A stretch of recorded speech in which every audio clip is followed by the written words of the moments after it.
Lieutenant council रामबड़ी गांव बरवाल में मियां अंसर अली चौधरी अबरार गुज्जर नंबरदार पीर सैयद कैसर शाह गर्देजी की क़यादत में फ़ौज पाकिस्तान यकजहती रैली का इनेकाद किया गया।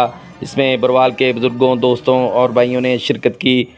मियां अंसर अली और चौधरी अबरार गुज्जर नंबरदार ने खिताब करते हुए कहा, 6 और 7 मई को रात के अंधेरे में बग़ैर इश्तियाल के एक छोटा वाक़या करवाकर मोदी सरकार ने यह साबित किया है कि हमारे अजीम लीडर कायद-ए-आज़म मोहम्मद अली जिन्ना का विजन दुरुस्त था। इन्होंने भारत के मुतसब हिंदू से छुटकारा दिलाकर आज़ाद रियासत पाकिस्तान दी। पाकिस्तान की फ़ौज को ये पैगाम जाना चाहिए कि पाकिस्तान का हर शहरी अफ़वाज पाकिस्तान के साथ सीना तान कर खड़ा है और अगर हमें इस मुल्क के लिए कुर्बानी देनी पड़ी, गोलियां खानी पड़ी, जान तक निछावर करनी पड़ी तो इस मुल्क पाकिस्तान की खातर हमारी जानों की कोई कीमत नहीं होगी। पाकिस्तान हमेशा अमन चाहता है। पाकिस्तान भारत को इस खित्ते का बदमाश बनने की इजाज़त नहीं दे सकता। इसीलिए जब अभिनंदन को चाय पिलाकर वापस भेजा तो साथ में ये भी कहा कि दोबारा ऐसी हमाकत ना करना।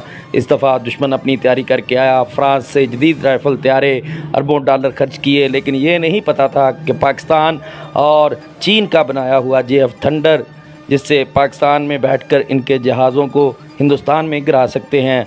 और इनको ये भी नहीं पता था कि पाकिस्तान के शाहीनों का मुकाबला भारतीय एयरफोर्स ना कर सकती है, ना कर सकेगी।